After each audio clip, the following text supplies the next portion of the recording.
Hello everyone, welcome to my page Jharkhand rural academy. Friend, आप सभी को मेरे पेज पे स्वागत है। और मैंने कक्षा छठी के ज्योग्राफी के 2 पार्ट में सारे वीडियोज़ को बना के मैंने अपलोड कर दिया गया। आप आएँ उसमें देखें। सवा घंटे की वीडियोज़ होगी जिसमें ज्योग्राफी के सारे विषयों को मैंने बताया। अब ये कक्षा 7वीं की भी वीडियोज़ है। मैं इसमें कोशिश करूँगा कि ये वीडियो भी कम से कम समय में पूरी हो। तो आप लोग आएँ, हमारे चैनल को लाइक, शेयर और सब्सक्राइब करना ना भूलें, क्योंकि आप ही के सहयोग से ये चैनल फैलेगा फूलेगा। चलिए फ्रेंड्स, बातों को ज़्यादा ना खींचते हुए हम लोग अध्याय पे ध्यान दें। आज का कक्षा 7वीं का पहला अध्याय पर्यावरण। पर्यावरण के बारे में जानेंगे। पर्यावरण हमारे जीवन का मूल आधार है। यह हमें सांस लेने के लिए वायु, पीने के लिए पानी, खाने के लिए भोजन और रहने के लिए भूमि प्रदान करता है। इसका अर्थ है कि किसी भी जीवित प्राणी के चारों ओर पाए जाने वाले स्थान, वस्तुएं, प्रकृति को हम पर्यावरण कहते हैं। यह प्रकृति और मानव निर्मित घटनाओं का एक मिश्रण है। प्राकृतिक पर्यावरण का तात्पर्य पृथ्वी पर विद्यमान जीवीय और अजीवीय दोनों परिस्थितियां शामिल है। मानवीय पर्यावरण में मानव के परस्पर क्रियाएं, उनकी गतिविधियां और उनके द्वारा बनाई गई रचनाएं सम्मिलित होती हैं। पर्यावरण के घटक की बात करेंगे तो प्राकृतिक, मानव निर्मित और मानव, ये 3 घटक होते हैं। प्राकृतिक घटक की बात करें तो इसमें जलमंडल, भूमि यानी स्थलमंडल और वायु यानी वायुमंडल और जीवित जीव यानी जीवमंडल। मानव निर्मित की बात करेंगे भवन, पुल, सड़क, पार्क, उद्योग, स्मारक आदि।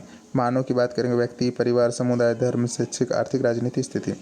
प्राकृतिक पर्यावरण भूमि, पानी, हवा, पौधे और जानवरों को प्राकृतिक पर्यावरण में शामिल किया जाता है। मुख्य रूप से पर्यावरण के 3 डोमेन मौजूद होते हैं, जो वायुमंडल, जलमंडल और स्थलमंडल के रूप में दर्शाए गए हैं। स्थलमंडल की बात करेंगे तो देखिए, यह पृथ्वी के ठोस और कठोर परत है। यह चट्टानों और खनिजों से बना है और मिट्टी की एक पतली परत से ढका हुआ है। यह पर्वत, पठार, मैदान, घाटियाँ आदि जैसे विभिन्न स्थलाकृतियों वाला विषम धरातल होता है। यह स्थलाकृति महाद्वीप और समुद्र तल पर भी पाई जाती है। स्थलमंडल वह क्षेत्र है जो हमें वन, कृषि और मानव बस्तियों के लिए भूमि और पशुओं को चरने के लिए घास स्थान प्रदान करता है। यह खनिज संपदा का स्रोत भी है। जलमंडल की बात करेंगे तो इसमें जल के विभिन्न स्रोतों और विभिन्न प्रकार के जल निकाय जैसे नदी, झील, समुद्र, महासागर शामिल है।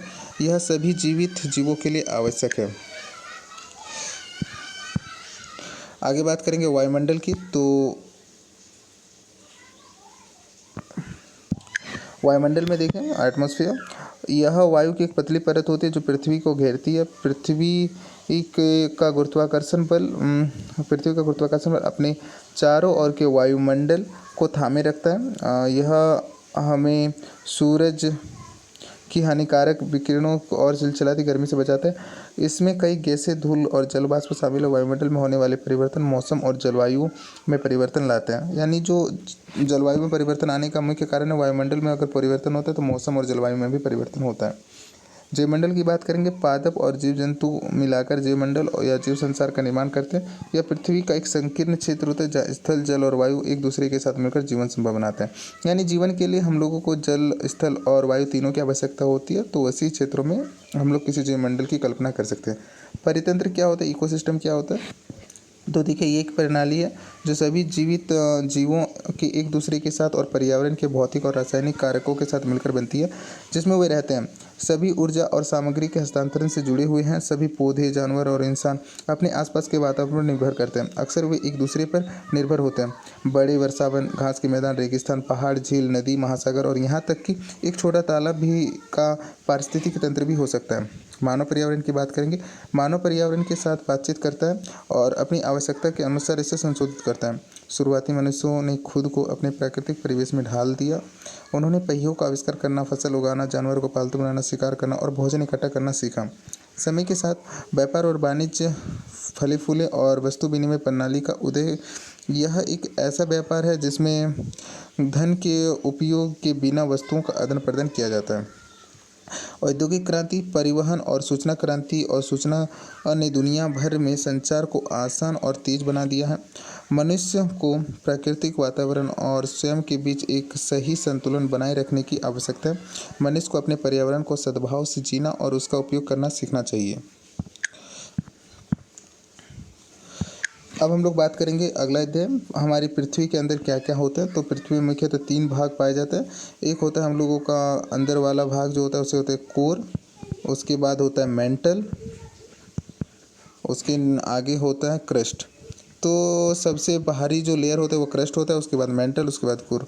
तो पृथ्वी के अंदर मुख्यतः तीन ही परत होती है और उन्हीं तीन ही अंतर्भागों के अंदर कौन कौन से पार्ट होते हैं उन्हीं के बारे में आज हम लोग हमारी पृथ्वी के अंदर इसके भागों को पढ़ेंगे। तो देखिए, पृथ्वी एक गतिशील ग्रह है। इसमें तीन परतें शामिल होती हैं, यानी क्रस्ट, मेंटल और कोर। पृथ्वी के भीतर और बाहर लगातार परिवर्तन होते रहते हैं। पृथ्वी का आंतरिक भाग, यह आंतरिक भाग कई ठोस परतों से बनी होती है। पृथ्वी की सतह के ऊपर की परत को क्रस्ट कहा जाता है। यह सभी परतों में सबसे पतला होता है। यह महाद्वीपीय द्रव्यमान का लगभग 35 किलोमीटर और समुद्री तल पर केवल 5 किलोमीटर है। सिलिका और एल्यूमिनियम महाद्वीपीय द्रव्यमान के मुख्य खनिज घटक हैं। इसे सियाल भी कहा जाता है। समुद्री क्रस्ट में मुख्य रूप से सिलिका और मैग्नीशियम पाया जाता है, जिन्हें सीमा कहा जाता है। क्रस्ट के ठीक नीचे 2900 किलोमीटर तक विस्तारित होता है मेंटल। ठीक है, आगे बात करेंगे। तो देखिए, 3500 किलोमीटर की त्रिज्या के साथ 3500 किलोमीटर की त्रिज्या के साथ अंतरम परत कोर, जैसा कि यह निकल यानी Ni और फ्लोहा यानी Fe से बना है, जिसे नाइफ कहते हैं। केंद्रीय कोर में बहुत अधिक तापमान और दबाव होता है। अब देखिए, सेल और खनिज, यहाँ से यहाँ तक के पार्ट को हम लोग कोर कहते हैं, फिर यहाँ से यहाँ तक के पार्ट को मेंटल, और ऊपर वाला जो छोटा पार्ट दिख रहा है उसे हम लोग लिथोस्फीयर या क्रस्ट कहते हैं। अब देखिए मेंटल कोर, अब ये जो कोर होता है और मेंटल होता है, मेंटल के भी अपने लेयर होते हैं। उसमें देखिए एस्थेनोस्फीयर होते हैं, या फिर आउटर मेंटल या फिर इनर मेंटल, उसके बाद आउटर कोर और इनर कोर। इस तरह करके यहाँ पे सारा डिस्ट्रीब्यूशन किया गया है। ये जो मेंटल होता है ये 0 से लेकर देखिए 100 किलोमीटर के बीच होता है हमारा क्रस्ट, और क्रस्ट 100 किलोमीटर से लेकर 2900 किलोमीटर के बीच होता है हमारा मेंटल, और 2900 किलोमीटर से लेकर होता है 63-78 किलोमीटर तक हमारा होता है कोर। पृथ्वी की प्रपट्टी विभिन्न प्रकार के चट्टानों से बनी है। हाँ, खनिज पदार्थ का कोई भी प्राकृतिक द्रव्यमान जो पृथ्वी की प्रपट्टी बनाता है चट्टान कहलाता है। चट्टान अलग अलग रंग, आकार और बनावट की हो सकती है। तीन प्रमुख प्रकार की चट्टानें हैं: अग्नि चट्टान, अवसादी चट्टान और कायांतरी चट्टान। अग्निशिल, जब पिघला हुआ मैग्मा ठंडा हो जाता है तो यह ठोस हो जाता है और एक चट्टान का निर्माण होता है, जिसे अग्नि चट्टान कहा जाता है। उन्हें प्राथमिक चट्टान भी कहा जाता है। अग्नि चट्टान दो प्रकार की होती है: अंतर्वेदी चट्टानें और बहिर्वेदी चट्टानें। जब पिघला हुआ लावा पृथ्वी की सतह पर आता है तो वह तेज़ी से ठंडा हो जाता है और ठोस हो जाता है। क्रस्ट पर इस तरह से बनने वाली चट्टानें को बहिर्वेदी अग्नि चट्टानें कहा जाता है। उनके पास एक बहुत ही महीन संरचना है। उदाहरण के लिए बेसॉल्ट डेक्कन पठार यानी बेसॉल्ट चट्टानों से बना होता है। जब पिघला हुआ मैग्मा अर्थात पृथ्वी की प्रपट्टी के अंदर गहराई में ठंडा हो जाता है तो इतनी ठोस चट्टानें बनती है जिन्हें घुसपैठ अग्नि चट्टान कहा जाता है। चूँकि वे धीरे धीरे शांत होता है इसलिए उससे बड़े अनाज बनते हैं, जैसे ग्रेनाइट। बड़े खनिज बनते हैं, अनाज नहीं होगा, खनिज होगा। ठीक है, आगे बात करेंगे। चट्टानें एक दूसरे से टकराती है, टूटती है और एक दूसरे से टकराती है और छोटे छोटे टुकड़ों में टूट जाती है। इन छोटे कणों को तलछट कहा जाता है। इन तलछटों को चट्टाने की परतों का बनाने के लिए संकुचित और कठोर किया जाता है। इस प्रकार की चट्टाने को अवसादी चट्टानें कहते हैं। अग्नि और अवसादी चट्टानें महान ऊष्मा और दबाव में मेटामॉर्फिक चट्टानों में बदल जाती है। उदाहरण के लिए मिट्टी स्लेट में बदल जाती है और चूना पत्थर संगमरमर में। सेल चक्र क्या?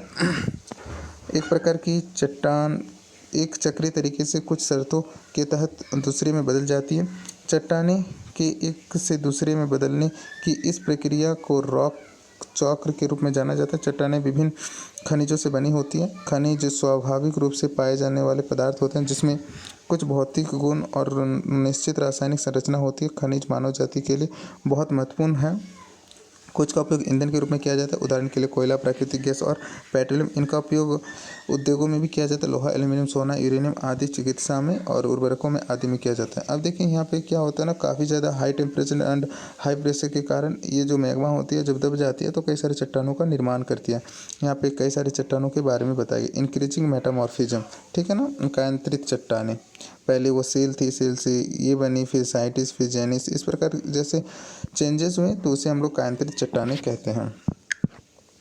आगे बात करेंगे तो यहाँ पे देखिए बताया गया है ये हमारा मेटामॉर्फिक रॉक है। अब ये जो हमारा लिक्विड मैग्मा, ये मैग्मा जब बाहर निकलता है तो इसे हम लोग लावा कहते हैं, और नीचे में जब ये मैग्मा क्रिस्टलाइजन फॉर्म में क्रिस्टलाइज फॉर्म में मैग्मा जमा हो जाता है तो इसे हम लोग इग्नियस रॉक कहते हैं, यानी अवशेषी चट्टान बाहर निकल के बन जाता है। तो अब इसी को अब देखिए मेटामॉर्फिक रॉक क्या होता है और सेडिमेंट्री रॉक क्या होता है। सेडिमेंट्री रॉक क्या होता है, इसी टुकड़ों के तलछट को टूट के सेडिमेंट से जमा होकर जो चट्टानें बनती है उसे सेडिमेंट्री रॉक कहते हैं। यही सेडिमेंट्री रॉक बाद में क्या होता है ना, high pressure and high temperature के कारण ये जो होता है दब के इसकी जो परिवर्तन होकर ये मेटामॉर्फिक रॉक में बदल जाती है। इस कारण इसे हम लोग मेटामॉर्फिक रॉक, कायांतरित चट्टान या फिर रूपांतरित चट्टानें भी कहते हैं। अगला है हमारी बदलती पृथ्वी। अब देखिए स्थलीय कृतियों का विकास। स्थलमंडल को कई प्लेटों में विभाजित किया जाता है जिसे लिथोस्फेरिक प्लेट्स के रूप में जाना जाता है। पृथ्वी की प्रपट्टी में कई बड़े और कई छोटे ठोस कठोर अनियमित आकार के प्लेट स्लेब होते हैं जो महाद्वीपों और समुद्र तल के ले जाते हैं। इन प्लेटों की गति पृथ्वी की सतह पर परिवर्तन करने के कारण होती है। पृथ्वी के अंदर पिघला हुआ मैग्मा एक गोलाकार तरीके से घट चलता है। अगला आता है पृथ्वी की हलचलें मुख्य रूप से दो प्रकार की शक्तियों यानी बहिर्जात और अंतर्जात बलों पर निर्भर करती है। पृथ्वी के आंतरिक भाग में जो बल कार्य करते हैं उन्हें अंतर्जात बल कहा जाता है, जबकि पृथ्वी के सतह पर काम करने वाले बलों को बहिर्जात बल कहा जाता है। बहिर्जात बलों को आगे दो प्रकार के बलों में वर्गीकृत किया गया है, यानी आकस्मिक बल और पटल विरूपण बल। जैसे पहाड़ बनना, भूकंप, ज्वालामुखी, भूस्खलन और जैसे अचानक बल आंदोलनों से पृथ्वी की सतह पर बड़े पैमाने पर विनाश होता है। नदी, हवा, समुद्र लहरें और ग्लेशियरों के माध्यम से बहिर्जात बल सृजनात्मक और प्रतिष्ठित बल हो सकते हैं। अब देखिए जियोमॉर्फिक प्रोसेस यानी भूगर्भिक प्रक्रिया क्या क्या होती है। एक होती है इंडोजेनिक यानी पृथ्वी के अंदर, और एक्सोजेनिक यानी पृथ्वी के बाहर। इस इंडोजेनिक के कारण डिजास्टर में आती है और सडन होती है। सडन में अर्थक्वेक आता है, वॉल्केनो इरप्शन होता है। और ये डिजास्टर फॉर्मिज्म में दो तरीके से होते हैं, एक होता है इपारोजेनिक और होता है ओरोजेनिक। इपारोजेनिक में होता है अपवर्ड और डाउनवर्ड, और ओरोजेनिक में टेंशन और कॉम्प्रेशन। एक्सोजेनिक में देखेंगे तो वेदरिंग होता है और इरोजन होता है, जिसमें वेदरिंग जो होते हैं 3 कारणों से होते हैं, फिजिकल, केमिकल एंड बायोलॉजिकल कारण, और इरोजन जो होता है वो 3 कारण, आइस, रिवर वाटर, सी, वाइंड, अंडरग्राउंड वाटर के कारण ही इन तरह के प्रोसेस हम लोग को देखने को मिलती है। ज्वालामुखी की बात करेंगे। ज्वालामुखी पृथ्वी की प्रपट्टी पर एक ऐसा छिद्र होता है जिसके माध्यम से पिघला हुआ पदार्थ विस्फोटित हो जाता है। इसमें संक्रिय ज्वालामुखी वेंट्स के माध्यम से पृथ्वी की सतह पर पिघले हुए चट्टान यानी मैग्मा की गति शामिल है। भूकंप की उत्पत्ति धीरे धीरे संचित ऊर्जा के अचानक निकले के कारण पृथ्वी पर होने वाली अचानक गति या कंपन है। कंपन पृथ्वी के चारों ओर यात्रा कर सकते हैं। इन कंपनों को हम भूकंप कहते हैं। प्रपट्टी में जहाँ संचलन शुरू होता है जिसे फोकस कहा जाता है, फोकस के ऊपर की सतह पर स्थित स्थान को उपकेंद्र कहा जाता है। उपकेंद्र यानी एपिसेंटर। ठीक है, आगे बात करेंगे कंपन। ऊपरी केंद्र यानी एपिसेंटर से तरंगों के रूप में बाहर की ओर यात्रा करते सबसे बड़ी क्षति आमतौर पर ऊपरी केंद्र के करीब होता है और भूकंप की ताकत केंद्र से दूर हो जाती है। हालांकि भूकंप की भविष्यवाणी नहीं की जा सकती। यदि हम पहले से तैयार होते हैं तो प्रभाव निश्चित रूप से कम हो सकता है। भूकंप के कुछ सामान्य तरीके से जानवरों का व्यवहार अध्ययन करना शामिल है। तालाबों में मछलियाँ उत्तेजित हो जाती है और सांप सतह पर आ जाते हैं। भूकंप को एक मशीन से मापा जाता है जिसे सिस्मोग्राफ कहते हैं। भूकंप की तीव्रता रिएक्टर पैमाने या रिएक्टर स्केल से मापी जाती है। भूकंप तरंगे 3 प्रकार की होती है, पी तरंगे, एस तरंगे, एल तरंगे। पी तरंगे यानी अनुदैर्ध्य तरंगे, एस तरंगे यानी अनुप्रस्थ तरंगे, एल तरंगे यानी पृष्ठीय तरंगे। ये जो एल तरंगे होती है सबसे खतरनाक होती है। भूकंप के पूर्व तैयारी। तो भूकंप के पहले क्या क्या करना चाहिए। भूकंप के दौरान हम लोग को शरण कहाँ लेना चाहिए।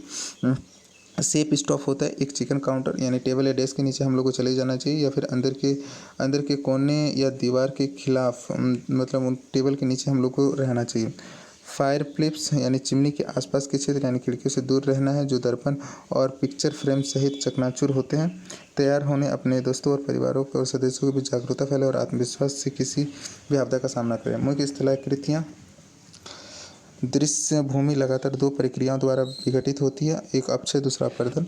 अपक्षय पृथ्वी की सतह पर चट्टानों का टूटना यानी पानी, हवा और बर्फ जैसे विभिन्न कारकों द्वारा होने वाले क्षय को अपरदन कहते हैं। वायु, जल, अपरदित पदार्थ को एक स्थान से दूसरे स्थान ले जाते हैं और अंततः एक स्थान पर निक्षेपित हो जाते हैं। अपरदन और निक्षेपण की यह प्रक्रिया पृथ्वी के सतह पर विभिन्न भूआकृतियाँ बनाती है। नदी में बहता हुआ पानी परिदृश्य को नष्ट कर देता है। जब नदी कठोर चट्टानों पर या खड़ी घाटी में गिरती है तो यह एक झरना या जलप्रपात बनाती है। जैसे जैसे नदी मैदान में प्रवेश करती है तो यह मुड़ जाती है। इन बड़े मोड़ों को विसर्प के रूप में जाना जाता है। इस समय विसर्प बक्र नदी के से कट जाता है और गोखुर झील बनाता है। बाढ़ के दौरान नदी मिट्टी और अन्य सामग्रियों की परतों को जमा करती है जिसे अपसाद कहा जाता है। इससे समतल उपजाऊ मैदान का गठन होता है जिसे बाढ़ का मैदान कहा जाता है। नदी के किनारे उभरे हुए तटों को तटबंध कहते हैं। तटबंध, ये देखिए तटबंध हो गया। लीव्स, फ्लूड फैंस, ये जो यहाँ पे विसर्प बनाती है इसे हम लोग मिनेंडर कहते हैं विसर्प को। और यहाँ पे जो लेक बनती है जिसे हम लोग गोखुर झील या फिर ऑक्सबोव लेक कहते हैं। जैसे ही नदी समुद्र के पास पहुँचती है नदी की गति कई धाराओं में बंटने लगती है जिसे वितरिकाएँ कहते हैं। नदी इतनी धीमी हो जाती है कि वह अपने निक्षेप जमा करने लगते। प्रत्येक वितरिकाएँ का अपना मुख होता है और सभी मुख से फैले तलछट का संग्रह एक डेल्टा बनाते हैं। आगे देखें, समुद्री लहरों का क्षरण और निक्षेपण तटीय भू आकृतियों को जन्म देता है। समुद्री लहरों के लगातार प्रहार के कारण चट्टानों पर खोखली जैसी गुफाएं बन जाती है जिसे समुद्री गुफाएं कहते हैं। गुहाएं आकार में बड़ी हो जाती है, केवल गुफाओं की छत बची रहती है जिसे तटीय मेहराब कहते हैं। तटीय मेहराब या सी आर्क कहते हैं। और कटाव से छत टूट जाती है और केवल दीवारें बच जाती है तो दीवारें की इन विशेषताओं को स्टेक कहा जाता है। समुद्री के पानी में लगभग खड़ी ऊपर उठने वाली खड़ी चट्टानों तट को समुद्री भृगु कहते हैं। समुद्री के लहरें समुद्री तटों के किनारे तलछट जमा कर पुलिन का निर्माण करती है। यानी जब ये चट्टान जब पानी के मतलब जल की लहरों से टकराते हैं तो यहाँ पे एक गुफा का निर्माण होता है जिसे सी केव या फिर समुद्री गुफा कहते हैं। और जब ये गुफा टूटकर पूरी तरीके से आर पार हो जाती है तो इसे हम सी आर्क या फिर तटीय मेहराब कहते हैं। और ये जब तटीय मेहराब पूरी तरीके से दीवार टूट जाती है तो यहाँ पे स्टेक का निर्माण करते हैं, इसे हम लोग स्टेक कहते हैं। हिम का कार्य क्या होता है? ग्लेशियर या हिमनद बर्फ की नदियाँ होती हैं जो अपने नीचे की ठोस चट्टानों से ग्लेशियर मिट्टी और पत्थरों को अपरदित कर भूदृश्य का अपरदन कर देती है। जैसे ही बर्फ पिघलती है तो वो पानी से भर जाती है और पहाड़ों से सुंदर झील बन जाती है। ग्लेशियरों द्वारा ले जाने वाली सामग्री जैसे कि बड़ी और छोटी चट्टानें, रेत और गाद जमा हो जाती है। ये निश्चित हिमनदों को बनाते हैं। पवन के कार्य देखेंगे। रेगिस्तान में कटाव और जमाव का एक सक्रिय कारक हवा है। यह एक मशरूम के आकार में चट्टानें बनाता है जिससे छत्रक सेल कहा जाता है। चट्टानें ऊपरी हिस्सों की तुलना में चट्टान के निचले हिस्से को मिटा देती है, इसलिए ऐसी चट्टानों का संकीर्ण आधार और व्यापक शीर्ष होता है। जब हवा बहना बंद हो जाती है तो रेत गिर जाता है और चोटी पहाड़नुमा संरचनाओं की तरह जमा हो जाती है। इन्हें हम बालू टिब्बे कहते हैं। यानी का मतलब होता है कि जब ये हवा चलती है तो हवा जो होती है ये जो बालू होती है इसे हवा काट के इसे पतला बना देती है। तो ऊपर वाला जो बालू का क्षेत्र होता है वो बच रहता है और नीचे वाला बालू जो होता है वो हवा के माध्यम से कहीं दूसरी जगह निक्षेपित कर दी जाती है। तो यहाँ पे जब ये आकृति देखने को मिलती है तो ये एक मशरूम के आकार की देखने को मिलती है। और कभी कभी ये जब लकीर टूट जाती है तो ये बालू का टिब्बा नीचे गिर जाता है और यहाँ पे क्या होता है ना, पहाड़नुमा संरचना बना जाती है जिसे हम लोग बालू टिब्बा कहते हैं। आगे बात करेंगे तो देखिए, जब रेत के कण बहुत महीन और हल्के होते हैं और इसे हवा लंबी दूरी तक ले जा सकते हैं, जब इस तरह के रेत के कण बड़े क्षेत्रों में निक्षेपित हो जाते हैं तो इसे लोएस कहते हैं। मतलब जब वही जो बालू के कण बहुत हल्के होते हैं ना, जब इन्हें किसी दूसरी जगह पे बहुत बड़ी मात्रा में निक्षेपित कर दिए जाते हैं तो इन्हें लोएस कहा जाता है। अगला लेसन है वायु। तो वायु में हम लोग जानते हैं कि हमारी पृथ्वी वायु का एक विशाल कंबल घिरी हुई है जिसे हम लोग वायुमंडल कहा जाता है। इस पृथ्वी पर सभी जीवित प्राणी अपने अस्तित्व के लिए वातावरण पर निर्भर है। यह हमें वायु प्रदान करता है जिसे हम सांस लेते हैं और वायु की किरणें के हानिकारक प्रभावों से बचाते हैं। संरक्षण की इस कंबल के बिना हम दिन के दौरान सूरज की गर्मी से जीवित हो जाते हैं और रात के दौरान जम जाते हैं। तो यह हवा का यह द्रव्यमान जिसने पृथ्वी पर तापमान को रहने योग्य बना दिया है। वायुमंडल की संरचना करें तो यह मुख्यतः दो गैस नाइट्रोजन और ऑक्सीजन। वायुमंडल का सबसे ज़्यादा 99% इसी की मौजूदगी होती है। उसके अलावा carbon dioxide, helium, ozone, argon, hydrogen कम मात्रा में पाया जाता है। इन गैसों के अलावा छोटे धूलकण भी हवा में मौजूद रहते हैं। नाइट्रोजन हवा में सबसे भरपूर गैस है। जब हम सांस लेते हैं तो हमें नाइट्रोजन तो हमें नाइट्रोजन की कुछ मात्रा अपने फेफड़ों में लेते हैं और उसे बाहर निकालते हैं, लेकिन पौधे को उनके अस्तित्व के लिए नाइट्रोजन की आवश्यकता होती है। बैक्टीरिया जो कुछ पौधों की मिट्टी और जड़ों में रहते हैं हवा से नाइट्रोजन लेते हैं और अपना रूप बदलते हैं ताकि पौधे इसका उपयोग कर सकें। ऑक्सीजन हवा में दूसरी सबसे भरपूर गैस है। मनुष्य और जानवर सांस लेते समय हवा से ऑक्सीजन लेते हैं और हरे पौधे प्रकाश संश्लेषण के दौरान ऑक्सीजन का उत्पादन करते हैं, इसलिए हवा में ऑक्सीजन की मात्रा स्थिर है। अगर हम पेड़ काटते हैं तो यह संतुलन गड़बड़ा जाता है। कार्बन डाइऑक्साइड एक अन्य महत्वपूर्ण गैस है। हरे पौधे अपने भोजन को बनाने और ऑक्सीजन छोड़ने के लिए कार्बन डाइऑक्साइड का उपयोग करते हैं। मनुष्य और जानवर कार्बन डाइऑक्साइड छोड़ते हैं। मनुष्यों या जानवरों द्वारा जारी कार्बन डाइऑक्साइड की मात्रा पौधे द्वारा उपयोग की गई राशि के बराबर लगती है, तो जो एक परिपूर्ण संतुलन बनाती है। हालांकि कोयले और तेल जैसे ईंधनों को जलने से संतुलन बिगड़ जाता है। वे प्रत्येक वर्ष वायुमंडल में अरबों टन कार्बन डाइऑक्साइड छोड़ते हैं। परिणामस्वरूप कार्बन डाइऑक्साइड की बड़ी मात्रा पृथ्वी के मौसम और जलवायु को भी प्रभावित कर रही है। जब हवा को गर्म किया जाता है तो यह फैलता है, हल्का हो जाता है और ऊपर चला जाता है। ठंडी हवा घनी और भारी होती है, यही कारण है कि यह नीचे डूब जाता है। और जब गर्म हवा उठती है तो आसपास के क्षेत्र में ठंडी हवा खाई में भरने के लिए वहां पहुंचती है। इसी से वायु का संचार होता है। यहाँ पे देखें तो पूरे वायुमंडल को हम लोग 5 लेयर पे बांटते हैं। नीचे पे हम लोग ट्रोपोस्फीयर, उसके ऊपर स्ट्रेटोस्फीयर और स्ट्रेटोस्फीयर के ऊपर मेजोस्फीयर और मेजोस्फीयर के ऊपर थर्मोस्फीयर, उसके ऊपर एक्सोस्फीयर होती है। इस प्रकार के 5 मंडल होते हैं। अब क्या होता है ना, ऊंचाई बढ़ते बढ़ते इसकी जो टेम्परेचर होता है वो टेम्परेचर यानी तापमान में भी वृद्धि होती है। वायुमंडल की संरचना की बात करेंगे। हमारा वातावरण पृथ्वी की सतह से शुरू होने वाली 5 परतों में विभाजित होता है। यह है क्षोभ मंडल, समताप मंडल, मध्यमंडल, तापमंडल और वायुमंडल।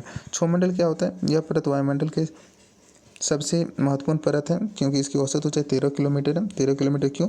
क्योंकि यह जो है समुद्री तल से 8 किलोमीटर और जो होती है हमारे ज़मीनी क्षेत्र से 18 किलोमीटर होती है। इस कारण इसकी औसत ऊंचाई 13 किलोमीटर मानी जाती है। हम जिस हवा में सांस लेते हैं वह यहाँ मौजूद है। लगभग सभी मौसम की घटनाएं जैसे वर्षा, कोहरा और ओलावृष्टि इसी परत में होती है।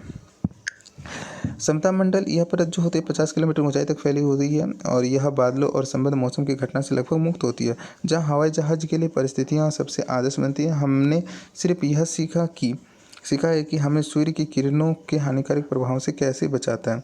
मध्यमंडल की बात करेंगे। यह वायुमंडल की तीसरी परत है। यह समताप मंडल के ऊपर स्थित है। यह 80 किलोमीटर की ऊंचाई तक फैला हुआ है। अंतरिक्ष में प्रवेश करने पर इस परत में उल्कापिंड जलते हैं। मतलब मध्यमंडल में ही उल्कापिंड जलते हैं।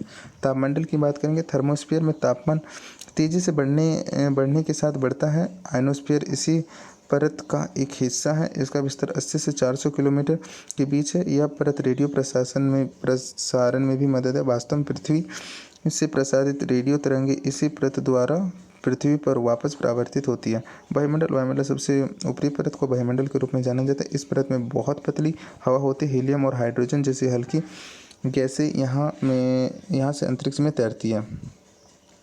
ठीक है। मौसम और जलवायु। मौसम दिन प्रतिदिन वातावरण की दिन प्रतिदिन की स्थिति है। मौसम दिन प्रतिदिन नाटकीय रूप में बदल सकता है। किसी स्थान की लंबी अवधि के लिए औसत मौसम की स्थिति किसी स्थान की जलवायु को दर्शाती है। तापमान की बात करेंगे तो हवा की गर्माहट और ठंडक की डिग्री को तापमान कहा जाता है। वातावरण का तापमान न केवल दिन और रात के बीच बदलता है बल्कि मौसम से मौसम तक भी बदल जाता है। एक महत्वपूर्ण कारक जो तापमान के वितरण को प्रभावित करता है वह है अलगाव पृथक्करण। पृथ्वी द्वारा आने वाली सौर ऊर्जा है ध्रुवों की और विषुवत रेखा की मात्रा कम हो जाती है। शहरों में तापमान गांवों की तुलना में बहुत अधिक होता है। इमारतों और सड़कों के आसापटल में कंक्रीट और धातु दिन के दौरान गर्म हो जाते हैं। यह गर्मी रात के दौरान जारी होती है। इसके अलावा शहरों की भीड़ भाड़ वाली ऊंची इमारतें गर्म हवा में फंस जाती है और इस तरह शहरों का तापमान बढ़ जाता है। वायुदाब की बात करेंगे। वायु के दबाव से पृथ्वी की सतह पर हवा के भार द्वारा लगाए गए दबाव के रूप में परिभाषित किया गया है। हमारे ऊपर की हवा हमें अपने शरीर पर एक बड़ी ताकत के साथ दबाती है, हालांकि हम इसे महसूस भी नहीं करते। ऐसा इसलिए है क्योंकि हवा हमें सभी दिशाओं से दबाती है और हमारा शरीर एक काउंटर दबाव बनाता है। वायुमंडल के परतों के ऊपर जाते ही दबाव तेजी से गिरता है। हवा का दबाव समुद्र के स्तर पर सबसे अधिक और ऊंचाई के साथ घटता है। क्षैतिज रूप से हवा के दबाव की वितरण किसी दिए गए स्थान पर हवा के तापमान से प्रभावित होता है। उन क्षेत्रों में जहाँ तापमान अधिक होता है, हवा गर्म हो जाती है और उग आती है। यह कम दबाव वाला क्षेत्र बनाता है। कम दबाव वाला बादल आसमान और गीले मौसम के साथ जुड़ा होता है। कम तापमान वाले क्षेत्र में हवा ठंडी होती है, इसलिए भारी होती है। भारी हवा डूब जाती है और एक उच्च दबाव क्षेत्र बनता है। उच्च दबाव स्पष्ट और सनी आसमान के साथ जुड़ा होता है। हवा हमेशा उच्च दाब वाले क्षेत्र से कम दबाव वाले क्षेत्र में चलती है। पवन उच्च दाब क्षेत्र से निम्न दाब वाले क्षेत्रों में वायु की गति को पवन कहते हैं। हवाओं को मोटे तौर पर 3 प्रकारों में विभाजित किया जाता है: स्थायी हवाएं, मौसमी हवाएं और स्थानीय हवाएं। स्थायी पवनों के बोले व्यापारिक पवनें, पछुआ पवनें और पूर्वी पवनें को स्थायी पवनें कहा जाता है। ये एक विशेष दिशा में पूरे वर्ष लगातार बहती है। मौसमी पवनें यह हवाएं विभिन्न मौसमों में अपनी दिशा बदलते, उदाहरण के लिए भारत के मानसून। स्थानीय पवनें ये एक छोटे क्षेत्र में दिन या वर्ष की एक विशेष अवधि के दौरान बहती है, उदाहरण के लिए स्थलीय और समुद्री पवनें। नमी की बात करेंगे, जब पानी भूमि और दूसरे जल निकायों से वाष्पित होता है तो यह जलवाष्प बन जाता है। किसी भी समय हवा में नमी को नमी के रूप में जाना जाता है। आर्द्र दिन में वायु जलवाष्प में से भारी होती है। जैसे ही हवा गर्म हो जाती है, जलवाष्प धारण करने की इसकी क्षमता बढ़ जाती है और इसलिए यह अधिक से अधिक आर्द्र हो जाती है। एक नम दिन पर कपड़े सूखने में अधिक समय लेते हैं और हमारे शरीर से पसीना आसानी से नहीं निकलता, जिससे हम बहुत असहज महसूस करते हैं। जलवाष्प उठने पर ठंडी होने लगती है। जब जल वाष्प संघनित होकर पानी की बूंदों का निर्माण करती है। बादल सिर्फ ऐसे पानी की बूंदों का द्रव्यमान है। जब पानी की ये बूंदें हवा में तैरने के लिए बहुत भारी हो जाती है तो वर्षा के रूप नीचे आ जाती है। तरल रूप में पृथ्वी पर आने वाली बूंदें को वर्षा कहते हैं। तंत्र के आधार पर 3 प्रकार की वर्षा होती है: संवहनीय वर्षा, पर्वतीय वर्षा और चक्रवाती वर्षा। पादप और जीव जंतुओं के अस्तित्व के लिए वर्षा महत्वपूर्ण है। यह पृथ्वी की सतह पर ताज़ा जल लेकर आती है। यदि वर्षा कम होती है, पानी की कमी और सूखा पड़ जाता है। दूसरी ओर यदि अधिक बारिश होती है तो बाढ़ आ जाती है।